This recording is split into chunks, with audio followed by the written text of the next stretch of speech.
like notes through the hourglass. These are the songs of our lives.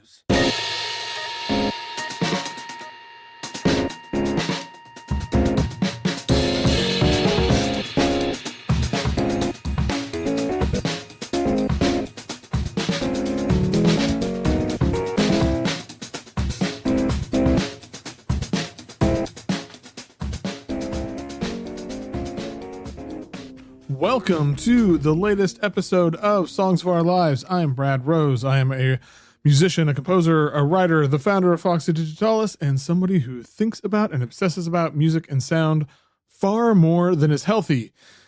Each week I invite on a guest. Sometimes it's a musician, sometimes it's somebody else that I know in some sort of creative field. I don't know. Somebody who loves music as much as I do, and we talk about songs that were important to them and have left their mark. This week, I'm excited to have on composer, scorer. I don't know how to, I still don't know how to say the word. Anyways, it's Zach Robinson. Woo! Yeah. Zach Robinson was recently on an episode of the Foxy Digitalis podcast where I did a oral history of a song that he co-wrote back 10 years ago, his DAD project. And that's where Zach first came on my radar, was with that project. But his career now, his day job is doing music for TV and film. He's most notably known for doing the music for the Cobra Kai series on Netflix, but he's also done the Weird Al movie and a bunch of other things. And on November 30th, so just a few days ago, a new series that he did the music for called Obliterated started on Netflix. And so what perfect timing to have Zach on the show. And Obliterated, it looks like a lot of good, clean family fun. And by good, clean family fun, I mean, no, it looks violent and funny and very, like, I feel like if you were into sort of 90s action tropes and stuff, and like, especially for someone like me who grew up on that stuff, this looks like it's going to be a lot of fun. I'm really looking forward to watching it. And I know the music is going to be awesome.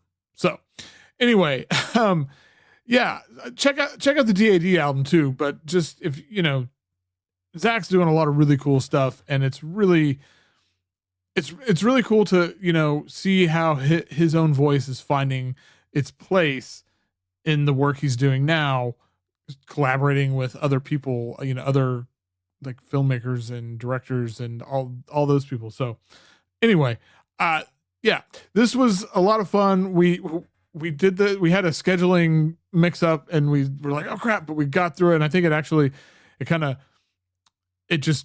made it more fun. I don't know. It doesn't make any sense, but that's what happened. So anyway, we recorded this on Zoom and had a great time, and I hope you enjoy it.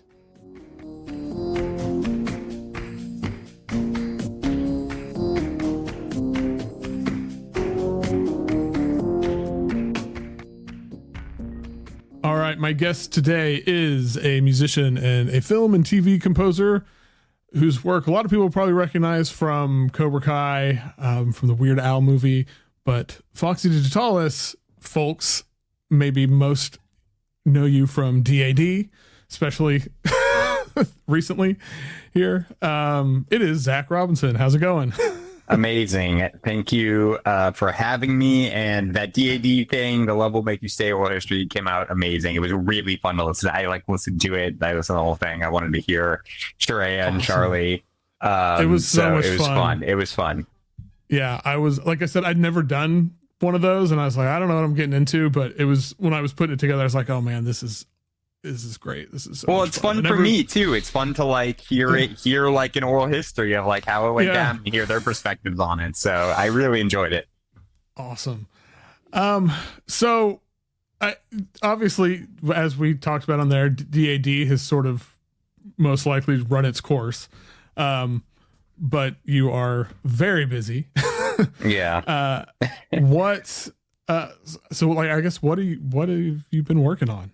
So I am a composer for film and TV now full time, which is what I've always wanted to do. DAD was not the end goal, unfortunately, but I am doing what I've always wanted to do, which I'm very blessed and fortunate to be doing. So yeah, I do the music for Cobra Kai, which I've done since 2018 now, and we're about to hit our final season, 6th season.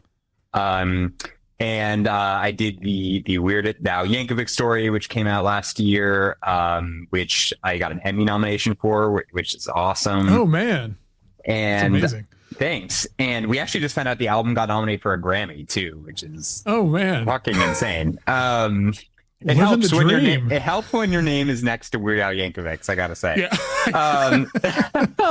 But I did the Twisted Metal TV series this year. I did a show called Florida Man. I did a documentary series called Wrestlers on Netflix, and I've got a new show coming out. I don't know when this episode's going to come out, but November 30th, I have a new Netflix show called Obliterated that is coming out that I am very excited for. Super, super fun. Great soundtrack. Awesome. Yeah, I watched the trailer for that, I think. I'm pretty stoked to check it out. It's like the trailer does not do it justice. It is a very hard R, just like supremely raunchy, funny action show. There's nothing else like it on TV. It's very, very funny. That's awesome. So, again, like a lot of people listening to this, like from the Foxy D world, are going to be most aware of like your synthwave stuff and like, a lot of the Cobra Kai stuff kind of is in that realm, but it feels like you do more than that, right? Like it's, yeah. Is that as you go forward and get deeper into this, are you excited about exploring like different sound worlds? And totally. I mean, that's the beauty of my job. Like that's what I love the most about my job. And I'm actually very fortunate as a composer that I work on a diverse like portfolio of projects, because it's not fun to kind of just clock in and clock out. Even if you're like composing and it's cool, it's not fun to just like show up. And I always think of Jason Segel and Forgetting Sarah Marshall. Like if you remember him composing, just like crying, like, and so I love synthwave, and that kind of like turned into Cobra Kai in this way. And I talked about it in the oral history. But the Weird Al movie was like a 1990s style Alan Silvestri score a la Forrest Gump or like Thomas Newman Shawshank Redemption, like super different. Obliterated is like a hardcore EDM soundtrack with like orchestra. Like really like it's like I describe it as like a 90s Hans Zimmer score like meets David Guetta. It's just like all over the place. So it's so fun. My job is so fun, and I love all different styles of music, which you will soon discover. And so many different songs have influenced me, and styles have influenced me. I don't dislike any styles of music. I mean, I prefer some worse to others, but I'm always so open. And I actually think there's a lot of composers that don't feel that way. And I think like one of my strengths as a composer is like I can work with a client and they can bring up any musical artist or act or genre, and I can at least connect with it. But even if I don't know a ton, I can at least connect and know what characteristics make that genre. Yeah, well, and I think one of that's talking about you're into all sorts of stuff, like everything. And I think, and you talked about this a little bit. I can't remember if it ended up in the actual oral history or was like on the cutting room floor, if you will. But you were talking about how you haven't felt the need to do more DAD because you can, like, your voice is in these projects and you get to explore that through these projects. And so I imagine that just seems really cool, because it's like a different kind of collaboration in a way, like than what most of us as musicians are maybe used to. 100%. Yeah. It's really like, it's it sounds cheesy, but it's just like a forever education. Like like you're always learning, you're always like digesting new things. And part of the reason why I love the House and Mountain guys so much is like Doug and Max have always been so good about discovering new music and getting like really into the music they discover. And I kind of love that. I don't have as strong of a community out here in LA that like does that kind of digging. Yeah. Yeah. One of the best things for me have like doing this show, I think this is about the 14th or 15th one I've recorded at this point, is because because like, most people know Foxy Digitalis, and the stuff I do is for like experimental stuff and more out there stuff, but I love a lot of shit. Like I'm, and I mean, I also have a podcast. I do a weekly podcast where it's entirely about the band Rancid. So, okay. But I love getting to explore that and hear other people, it's always really interesting. People from all different backgrounds who make different, way out there stuff. People love like everything, I mean, it rules. Yeah, for sure. Okay. Well, let's dive into it. Let's just go, and we'll, as always, start at the beginning and go all the way back to what's the first song that you remember? Okay, so the first song I remember is kind of an inside joke with me and my wife now because it is so fucking random. It is a song called Conjuring the Number 7 by a band called Mannheim Steamroller, which, if you don't know Mannheim Steamroller, I don't even know how to describe. Like, I'm literally going on their Wikipedia right now because I want to see. Oh, it's a neoclassical new age music ensemble. That's actually a pretty appropriate way to look at it. They are best known for like their kind of Christmas. They have a lot of like Christmas stuff. Yeah. That I think is like that's really where I well know known. The name from is. Yeah. So this song is really fucking weird. And I don't, honestly, when I listen to it, I don't even know who it's for, but my dad had the cassette and he used to play it growing up. And I remember listening to it like every single night. Oh man. And it was that. And then also Prokofiev's Peter and the Wolf. Like those two things I just remember the most for sure. Yeah. I know Mannheim I know the Christmas thing, but I don't know if I've ever heard this. And when I was listening to it, I guess it was yesterday, or maybe it was, I don't know, earlier today. I was just like, what in the world is this? I know. My wife just like, we're in the car and she's just like, man, I really just, I gotta listen to something chill. And she'll just like put this song on. I love it. The song is weird. It's just a weird song, but that is my memory. And I love, and so in Peter and the Wolf, like I feel that piece like in every fiber of my being, because I have very early, I don't have like specific memories of it, but it's like I know I have memories of it, if that makes sense. And it's, of course, yeah. Yeah, it's like perfect.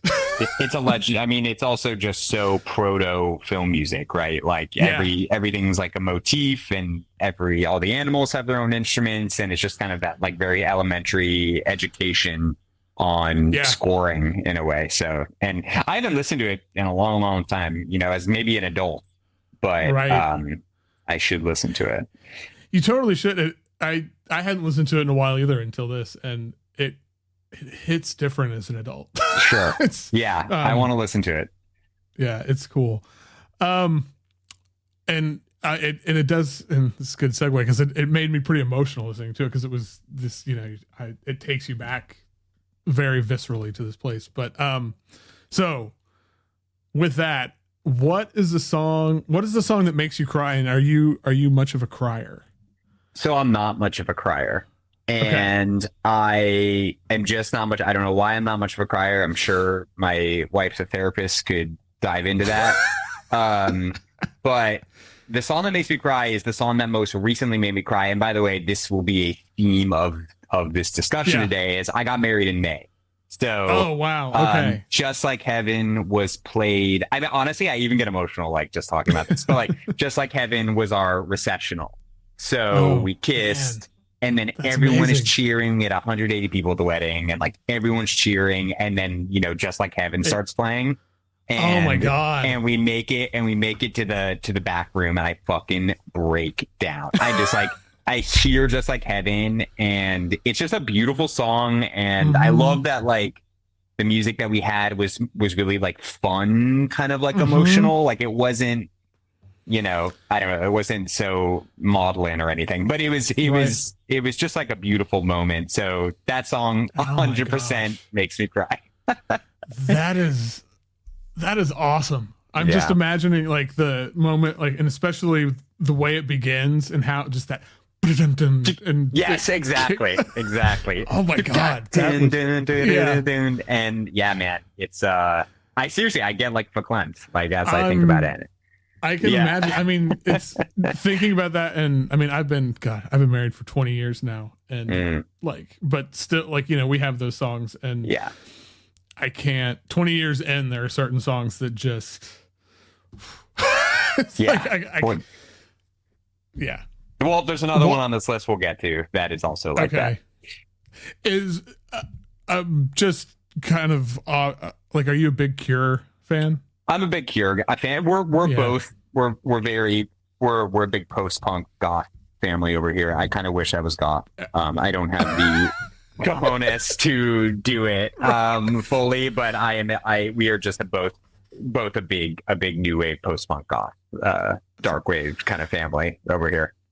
Man, I feel that. I have had lots of moments in my life where like I wish I had the guts to. Yeah. And you know what? Both our moms are really into the Cure. Our moms are for sure not goths, but like they just, you know, both of them say the 80s were their decade, quote unquote. And I think I just grew up on new waves, so it's always kind of just been a part of the family. That's awesome, man. Oh God, that is a wedding processional song. That is recessional. Right. We'll get to the processional later. Okay. All right. Foreshadowing. Here we go. Okay. Well, on the flip side of that, what's the song that always puts you in a better mood? All right. So do you know T-Square? I did not know this song until. Okay. You're welcome. Wow. Yeah.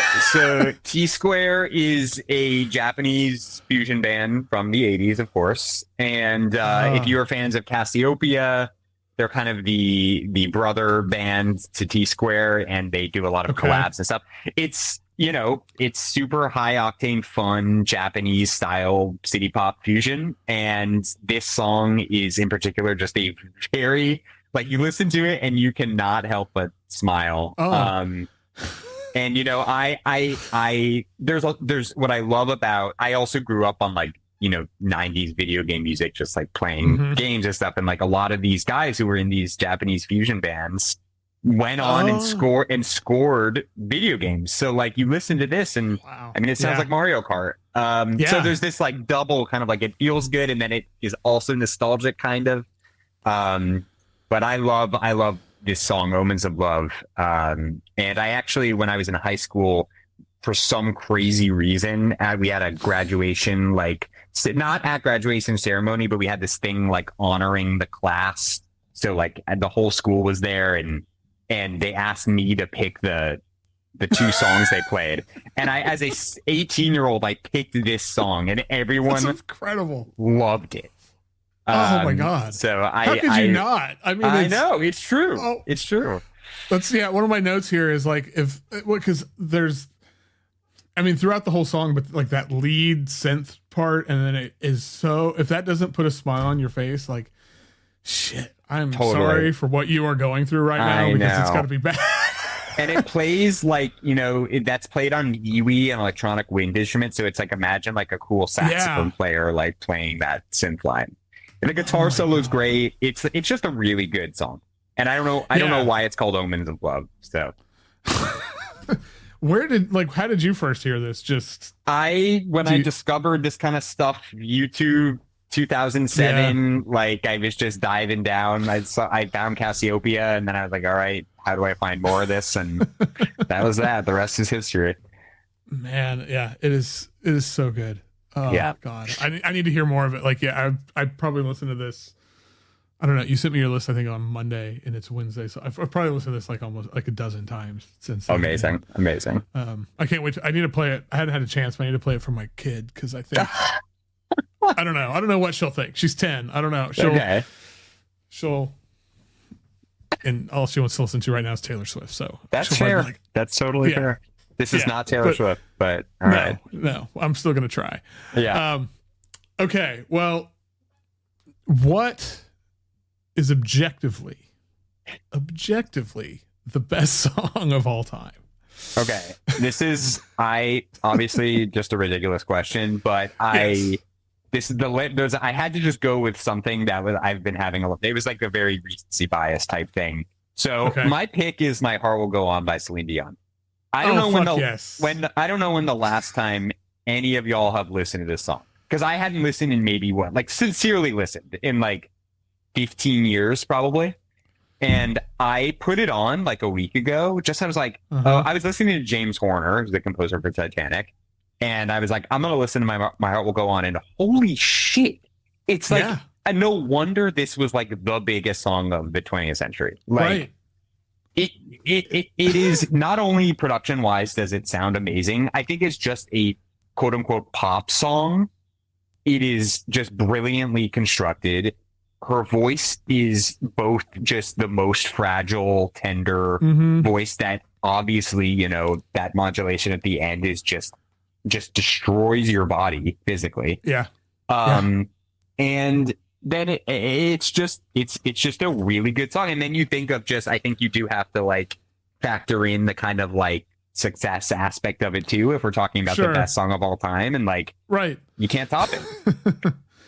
Yeah, no, I am a huge sucker for big voices. And I mean, and there's not much bigger than Celine Dion. I hadn't listened to this in a while until like a couple years ago. There's this record came out as a collaboration between there's artist Maurice, Jimmy Tamborello from Dintel, and I can't remember who the third. But I was writing a review of it, and I kept hearing, like, I kept connecting it to that main melody of this song, and I put that in my review. And Mari, who is Maurice, she messaged me. She's like, "Oh my god, how did you pick that out?" Like it was a sample from a cover. Wow.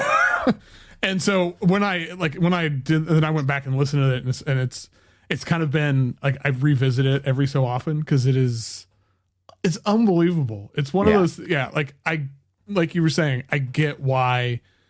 I mean, obviously it's within the context of at the time the biggest movie ever and all of that, but I get why this song was this sort of cultural landmark.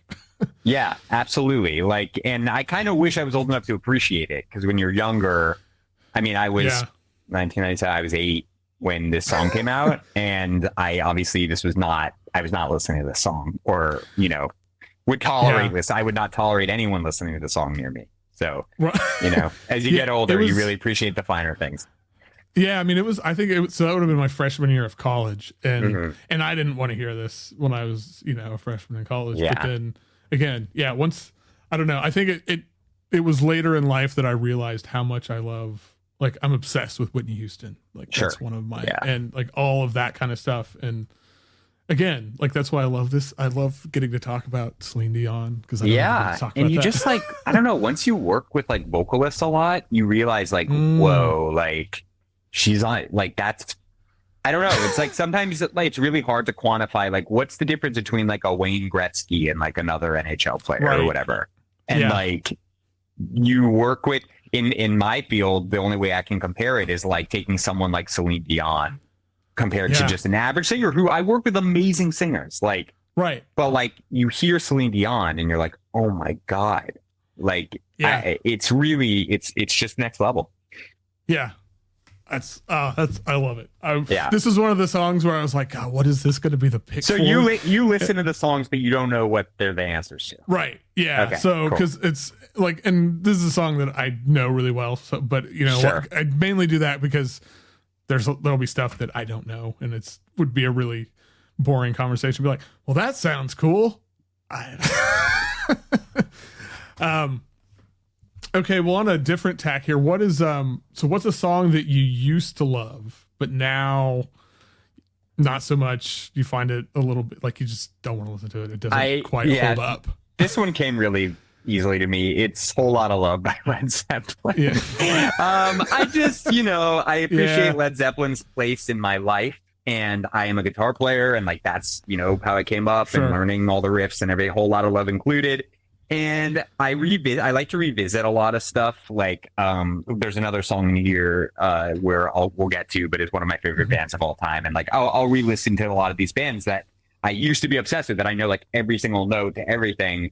And I'll just say like, that's still a banger. And this one, and I listened to it again when I put this on, I was like, it doesn't do it for me. And I think it's not Led Zeppelin's fault. It's just, I think it's a little basic. I think the breakdown, I mean, the like kind of whole moaning thing is pretentious, and I think it's like didn't date well, and just is kind of lame and eye rolly. I mean, that's how I feel about it. No, straight, totally agree. I never. I guess I had a Led Zeppelin moment when I was pretty young, but it never was like a big thing for me. But I had this. So when I was 10 or something, I was obsessed with Guns N' Roses. Yeah, and it's the same thing. Like I go back and listen to it now. It's like, oh god. Yeah. There's the some of them moaning thing. too. The moaning thing God. is that's kind of what I mean. That's truly cringy. Like that is. That's why I picked that. It is. Yes, it is the definition of cringeworthy. Like you're like Mr. Plant, please. We're in a Wendy's. Yeah. Put that away, my God. Okay, well, on the flip side of that, well, kind of, maybe it's more 45-degree angle here, but what's a song that a lot of people, some group of people, most people, I don't know, but people hate. People don't like it, but you don't give a shit. You love it. I don't know. I just put this because I just imagine people not liking this song, but Dynamite by Typo Cruz is like one of them. Okay, good. Were you worried? That song. Were you worried where that was gonna fall? Okay. This was one of the ones I was like, man, we might fight. Oh, dude, no, I love this song. It gets me jacked up. I forced my wedding DJ to play it, and me and all my boys like got on the dance floor and we threw our hands up in the air sometimes. And I love the song. It's a great pop song. It's super, super fun. It's a banger. I hadn't listened to it in a while, and so when I saw it on here, I was like, I wonder if it's gonna hold up, because it had been like a couple years, at least years, and I just put it on, and I was telling my wife this. I was like, I'm supposed to be listening to all these songs, but I've just had Dynamite on repeat for the last like 30 minutes. I love that it just kind of comes in really hard, and that style of production is very kind of like late 2000s, which I get nostalgic for college about. And I associate this with like my college friends, and I associated being at the like horrible bar in Evanston. Right. Like it's just, I love it. And I just loved having it at my wedding too. It was really, really fun. That's I don't know if people hate this. Maybe no one hates the song. Maybe I don't know. I don't know. I've never had a conversation about this song other than with my wife. And like, I think I first heard it. I used to watch a lot before my daughter was born. We used to watch a lot of hockey. My dad is from Detroit, so we grew up watching like the Red Wings. And so, but I remember I would hear this song like in between, like, like dead, like face-offs or something. Yeah. And I kept hearing it it was like they would play it every game, and I was like, it would just get stuck in my head, and I didn't know what it was. And I was like, I got to figure out what this is. And then once I did, it's like, oh my God, this rules. I think my wife, she probably does hate it because I made her listen to it so much. Life in a pre-Shazam world where you had to struggle to find Tayo Cruz Dynamite. I know. Yeah, you had to like find a few lyrics and see if you could type that in. And I'm glad you love it so much. Wow, that's awesome. I love it. Good. Yeah, I'm glad I just had to find a place to. I had to find a place to put it in somewhere. So that was it. It's perfect. Yeah. Okay, well, you just got married 6 months ago. Jeez, and congratulations. Thank you. What is the most romantic song? So we didn't play this song at our wedding. I just think it's really romantic, and it's very basic bitch of me, to be honest. But I put Moon River, Henry Mancini's Moon River, only because I just thinking of like, I'm also thinking about it from my kind of like the things that inspired me to kind of do film music. And I think the first time I ever heard Moon River and just the soundtrack, I had the soundtrack on my iTunes just even before I think I saw the movie, because I think the whole soundtrack to Breakfast at Tiffany's is great. I really love kind of space age, exotica, cocktail-y, 60s stuff. And that was my introduction to that. And Moon River just always kind of broke my heart. And I just, I think it's just a beautiful song, and it's very, it's obviously a little trite cliche or whatever you want to call it now. But every time I hear it, I'm like, come on, it's a classic for a reason. And I think that's just how I feel. Yeah. I always feel like it's like that melody. It feels like, I don't know. To me, it's like this sonic version of like caressing the face of somebody you love or something. It's like so gentle and just, It's true. And I think I almost put, I'll tell you my runner up. I'm seeing if I put this in my other, I did it. Okay. I'll tell you my runner up. I think, it was going to be This Must Be the Place by Talking Heads. And, that was our first dance at our wedding. Wow. And I was looking at the lyrics for it. And I was just like, it is a really romantic song. Like it is just like, it's up tempo and it's fun and it's danceable and it's, got a funky beat and whatever. So it's a different type of romantic, but it is, I think the lyrics are really sweet. And so they both kind of, accomplish the same thing differently. Man. For me. How long how much time did it take to come up with your like wedding playlist? Because I'm pretty quickly. I'm super impressed. Oh, really? Pretty quickly. I think we both were pretty locked in. Like we if there's one thing that we're very locked in over, it is music, and we've just always had that connection. I think that's why our relationship was so successful. But I think we picked our processional, recessional, and first dance like almost immediately, actually. So very very fortunate for that. Yeah. Yeah, that's awesome. Okay, let's see. From there, this song I always like because it's the question. What is a song that changed your perspective on an artist? And it can be when I came up with this question, to me it was like in a positive sense, but then I had somebody answer it in a negative sense, which really surprised me. So now I think most people think of it as in a positive sense, but anyway. Yeah, I thought about it in a positive sense for sure. Okay. And I actually had this somewhere else, and then I actually saw this question, and I said, this actually works a lot better here. So the song is Sade by Kenny G. Okay. Unless it's pronounced Stade, but I'm just pronouncing it the way that the artist is spelled. So Sade. I always thought I assumed it was Sade because of right. So this is a Kenny G song that it's on the same album as Songword.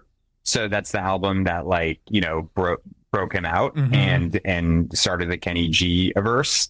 And I don't know, Kenny G is like the punchline of so much, especially growing up. And I don't know if you've ever seen the Kenny G Ringer documentary that they did. I think it was on HBO. You should watch it. No. It's just an awesome documentary. It's like just a really succinct kind of like documentary about Kenny G and why he's so divisive. And it's really, really interesting. But I randomly met Kenny G at a barbecue, he was sitting by himself, and I went up to him and I just introduced myself, and I was like, hey, I am a composer and I just think you're an amazing musician. And I talked to him, and he was a super, super, super, super nice guy. And then I was like, I have to listen to like all this Kenny G now. And I'm really into like 80s boogie funk and synth funk. And I didn't realize that one of my favorite synth funk producers from the 80s, Kashif, produced like 2 Kenny G albums.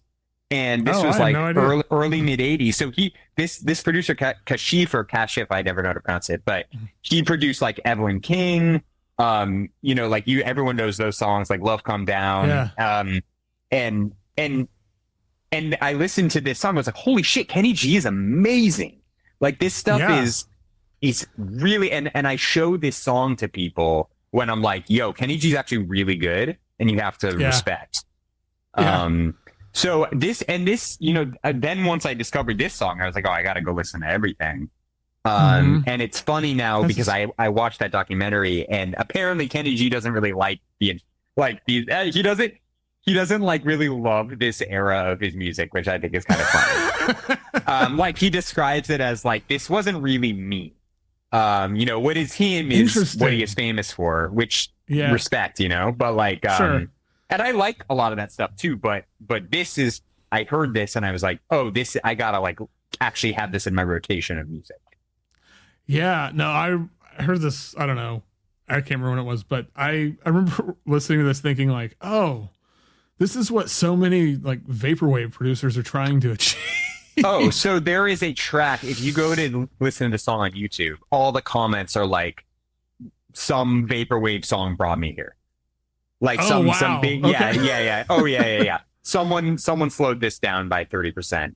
and it wasn't even a sample. They just slowed it down 30%. And yeah, so this song is a vaporwave song. Yeah, I forgot what the name of it is. Okay, I'm gonna have to look it up. Yeah. No, I really dig this stuff. Like I'm with you. Like, respect his, the stuff that he does now and has done, but this period is so good. And I don't think most people have a clue that he did this stuff. No, I didn't, and I'm pretty musically, I listen to a lot of things, and I just had and I listen to this kind of stuff, and I just had no idea. Right. So it's I'm very happy that I found it. We're good, and I'm really glad to hear that Kenichi was a nice guy. So nice. Okay, so what are your favorite lyrics? And either a line from a song, a verse from a song, a whole song. Sure. So I will my favorite band ever, and I'll say this partially because I think they're amazing, but the band that got me into music was Pink Floyd. So like, I credit Pink Floyd with just so much musical discovery, and I know all their albums, and I'm just like, really, I've always been into them, and they're one of these bands that I did like a total re-listen to of every album, like in the last year, and it taught, like, I didn't find anything cringy, and in fact, I just was able to appreciate all of this stuff so much more. Nice. So, and one of those, when I was doing The Wall, I Comfortably Numb is just such an unbelievably beautiful song to me. And I think I always, whenever I hear the lyrics, I'll just read them. When I was a child, I caught a fleeting glimpse out of the corner of my eye. I turned to look, but it was gone. I cannot put my finger on it now. The child is grown, the dream is gone. I have become comfortably numb. Like, it is like the most heartbreaking lyrics to me, but like, insanely beautiful. And I just think about, like, I read that and I think about like my grandparents who passed away, and I think about like what is that feeling of like when you're in your final moments or whatever, and you look back and I don't know, man. It's funny because I like instrumentals a lot more, and I've always kind of I write instrumentals more and whatever, and lyrics I don't often spend, when I'm listening to rap, I'm not listening to the lyrics, and like, that's just how I am. But so this was a hard one for me, but I knew it was going to be Pink Floyd, and then I kind of honed in on that. Yeah, it reminds me a little bit like that, because it's like this kind of heartbreaking line. It reminds me of the place my brain went was actually, Louis Armstrong, It's a Wonderful World. I see babies cry, I watch them grow, they'll know much more than I'll ever know. Like, especially having a daughter, like, I think about those kind of things all the time, and there's this connection with these two. Oh my God. And it, like, right now I'm getting a little I know. I'm sure man, I'm sure, like, I don't have any kids, but if I have a kid, coming back to these songs, I'm sure they all hit a lot differently. Yeah, like I always loved like Wonderful World's one of the greatest songs ever, but it definitely started to hit different after, especially, and we had this, like, those kids books that are like cardboard, we had one that someone gave us, but it was just the lyrics of It's a Wonderful World, like, as a kid's book, and I would try to read it to her when she was, 1 or something. I couldn't get through it. Oh my God. Lose it. Wow. So I haven't listened to that in a while, but I like the Ramones version of that song, actually. Yeah. Or the Joey Ramone. Yeah. Yeah. That would be Sorry, go ahead. Oh no, go ahead. I was trying to think with, when you gave me these, I didn't want to be like too esoteric. Like, I have some esoteric stuff, but I kind of wanted to, like, my goal was, Omens of Love by T-Square was esoteric, but I a lot of these I kind of was like, I would love to, like, kind of find songs that, like, people might agree with me on here, Yeah, and I always think it's too, like, some of the responses I've gotten to some of these these have made people think about, songs that we all kind of know, but like in different ways, or have made them revisit things, and like, oh God, I'd kind of dismissed this when I was younger, as we do. And now listening to it, it's like, oh, this is actually, I really like this. And so I get excited when, it's not just a bunch of, obscure stuff. Totally. What is the last song that you completely fell in love with? So I got really into this band called Drab Majesty. Do you know them? Mm-hmm. Yeah. Yeah, they're in LA, kind of like dark wave gothy band, and I discovered them like I want to say, I guess it must have been 2 years ago now, but wow, was that really 2 years? Was that the last song I fell in love with? I probably had fallen in love with a song since then, but I think this one just came to me, and yeah. It's called Ellipses, and I think I heard it. I was like, holy shit. Like, I didn't even know that like people could hit this hard with this style. It's just like a really good modern new wave track. I think the lyrics are really cool. I think the production is incredible. And it got me really into the whole band, and I just really enjoyed this song. Yeah, I really love this band. I can't remember where I first heard them, but I was out somewhere, and it was one of those ones. It's like, what in... Because at first I wasn't really paying attention, and I thought it was like, oh, this is something from, the 80s but then when I kind of realized it wasn't, because it has that sort of spirit, but it's also a lot more, there's a lot parts that are much more contemporary and totally like, they have their own. And yeah, they're so good. I don't know anything about them. I didn't even know they were from LA. So they're LA. They're LA. I've seen them a couple of times. It's really fun. They put on a fun show. But yeah, I guess it's hard, the reason I kind of was like, oh, damn, it's been a couple of years since I've heard that. And I couldn't think of another song, but it's like the way that I listen to music now is like so stupid. And I just, things come up on shuffle. I basically like to find playlists and then kind of shuffle them.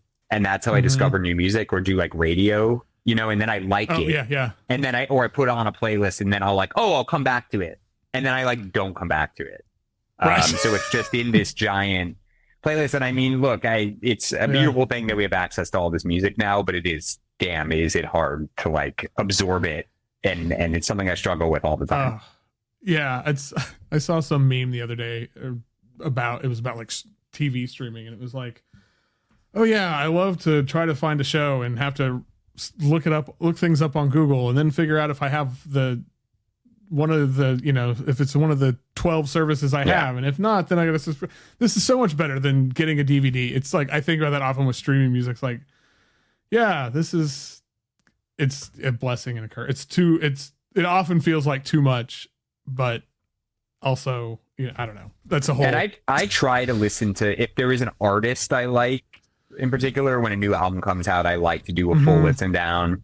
And because I still just enjoy that. And but that is very, very uncommon for most people.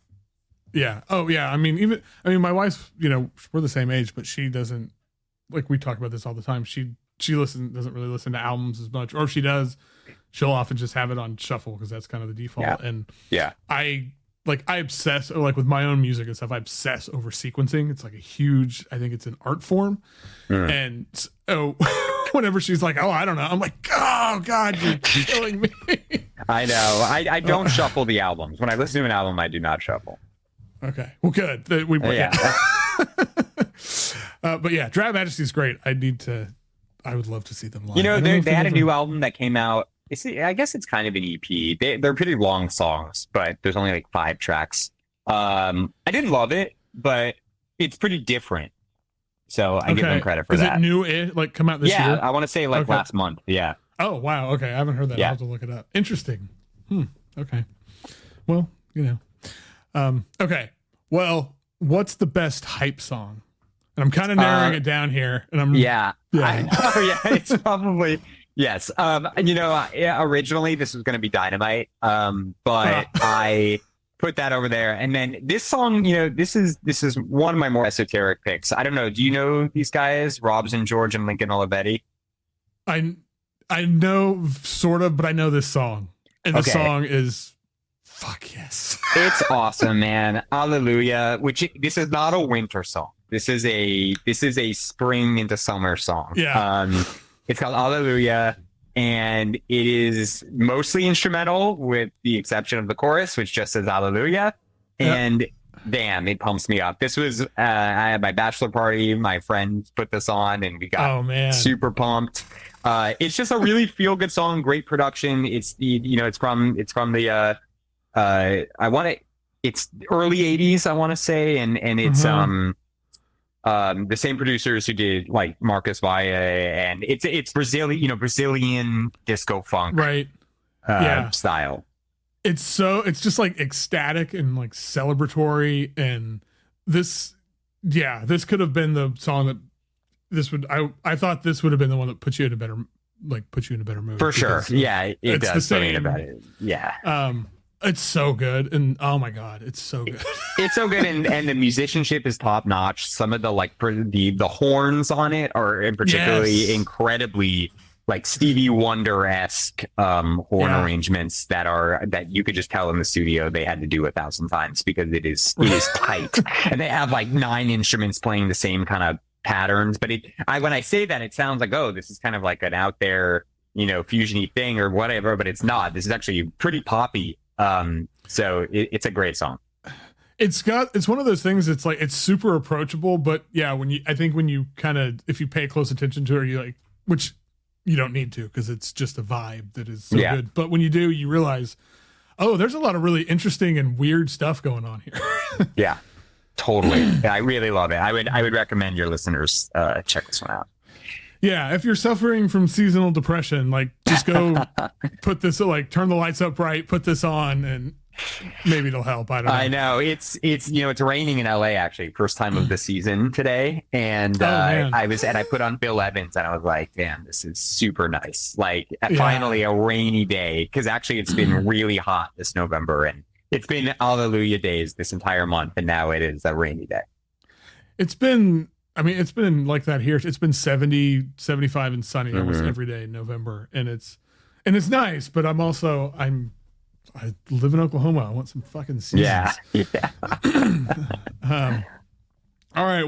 Now we're in the home stretch. Now we got the 2 big ones. So we're going to start this section with, what's the song that means the most to you?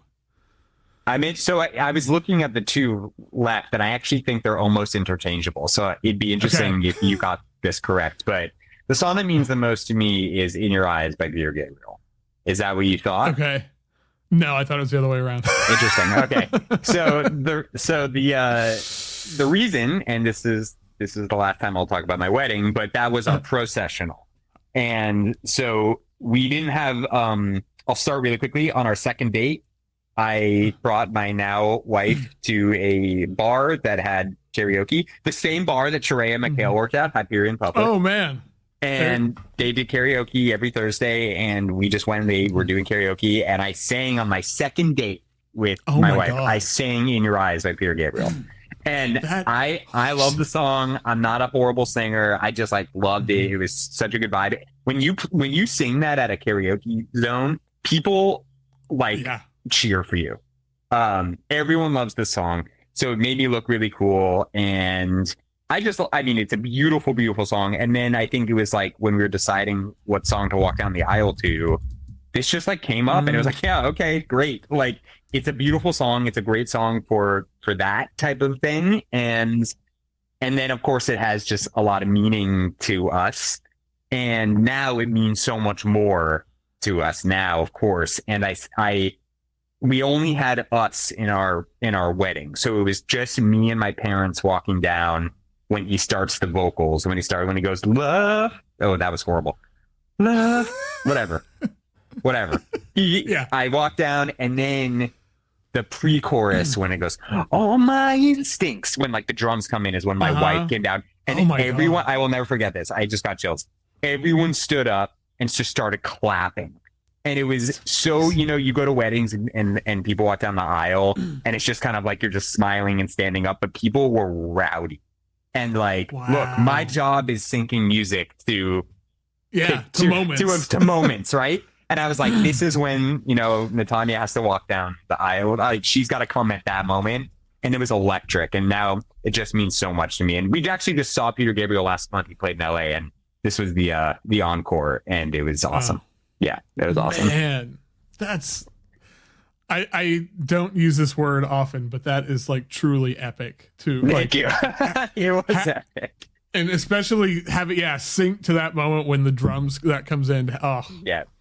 It was just a beautiful moment. It was a beautiful, beautiful moment, and it's a beautiful song. I think it's like a really just production, lyrics, music, really interesting. Yeah, and everyone loves it. Like, who doesn't like that song? Yeah. So second date, you guys sang. That's amazing. That's awesome. I know, it's crazy to think about it now. How long ago was that roughly? That was 10 years ago. Oh, wow. Yeah. That's like, man, is that like one of those moments where you're like, okay, this is something different? Yeah, I think so. I just was like, I like the song and I've sung it at karaoke before, so I'm just going to sing it right now. And it was, just perfect to bring it back to the wedding. That's amazing. It is, I think you could also say that, like, if you want to make the case that this is like the greatest song of all time, I wouldn't. It's that for sure. good. For sure. He's a genius. Yeah. Oh my gosh. Okay. All right. So Zach Robinson, we're at the end here. What is your favorite song? So, I mean, obviously a ridiculous question, but the song also could be the song that means the most to me. But what my favorite song is, and is it a song? I don't know. It's a track from a soundtrack, and it's called Ecstasy of Gold by Ennio Morricone. And I picked this one. I'm sure y'all know it. And if you don't recognize the name, you'd probably recognize the music. It's from The Good, the Bad, and the Ugly. And it is what got me into film music. Like, plain and simple, like watching this movie, listening to this soundtrack, listening to the soundtrack on my iPod, like this track on repeat, just thinking about it, to picture, not to picture, and just seeing the power. This scene, Ecstasy of Gold and the Mexican standoff, it's a long sequence. Like, it is like a 15-minute, they're standing there for like 15 minutes, and it is nothing without this piece of music. No. Like, it is the piece of music, the cue, like, makes the scene, it makes the movie, it ties it all together, and it's just an amazing melody. The arrangement is beautiful. The solo trumpet arguably is maybe one of the most iconic, instruments and sounds associated with film music ever. So I have a framed picture of Ennio Morricone in my studio. So he means a lot. It's like the height of film scoring. It's one of those that, so many of, like, I love when a score, because just even take it outside of the movie, and it's just this, it's like a brilliant album just to listen to. Right. And like, those are, I did an episode with this recently with Robert Aki Aubrey Lowe, and we were talking about that, and I was just thinking about like his scores. It's like, it just sounds like one of your albums. Like, it's like I can listen to it as an album, and then you see it in the context of the, in the documentary or the movie or whatever, and it has this whole other life. And that trumpet is, that's got to be one of the most iconic. And the solo voice, the soprano on that, and I think that's the best compliment you could ever give to a film composer. Is I could listen to your soundtrack and it sounds like an album. Is like the best compliment you can give, because I think it is, at least my personal goal is to always create something that is standalone. Sometimes you gotta clock in, and you gotta just write some music that's under some dialogue and that's it. But one of the real beautiful things about Cobra Kai that I'm so grateful for is that the music has really just kind of stood on its own without the picture, and people every day getting messages of people saying, I listened to this while I worked out today, and that's awesome. And I listened to this like to cry today because me and my girlfriend broke up. Like, I've gotten a lot of this stuff, and hey, that is like, to what? There's nothing better. So no, that's what connects us all as freaking human beings, man. Yeah, those moments, and that's awesome. Yeah, well, I'm glad to hear that, because I always wonder when I say those things, like, this just is, I like this as an album. I'm not even, because there are plenty of film scores I don't even know if I've seen the movie. Right. I mean, Right. Robert has this new one out that is so good, and I haven't seen the documentary, and I want to, but it's like, even if I never, it's like, it's just a cool record. Like, That's, again, just amazing. Yeah. And it also is credit to, you know, not to get too weedsy into like how we do it over here, but like, it's credit to the directors and the producers and whoever to allow a lot of the composers to create cool music. Like, a lot of the times it's hard to take risks, and I'm learning the more and more I do it that the risks really pay off. When you take a risk and you show something that you don't think is going to get approved, or like is a little out of the box, when it gets approved, and if you believe in it, it's like, wow, then you have something that you can really be proud of. right. And I'm discovering more and more that it's way worth it to take those risks. So, but you have to work with collaborators who are willing to be open to different types of things. So I always, whenever I hear a great score, I always also give credit to the director too. That is awesome. That is good to know. That is a really good place to wrap this up. So, okay. So remind us, you've got, I keep forgetting, what's the Netflix series that's coming out? Obliterated. November. Obliterated. And then Cobra Kai season 6 coming next year. There's a lot of, year. There's a few things that are coming out in between then, which I can't talk about quite yet, but they're pretty cool, and I'm excited for it. But everyone should check out Obliterated. That is, I'm really hawking that. Awesome. All right. Well, everybody keep an eye on your social media and website, and you'll be able to see what's coming up too. Awesome. Well, thank you, Zach. This was a lot of fun. Thank you so much for having me. It's so much fun. I love talking about music, which I just don't often get to do.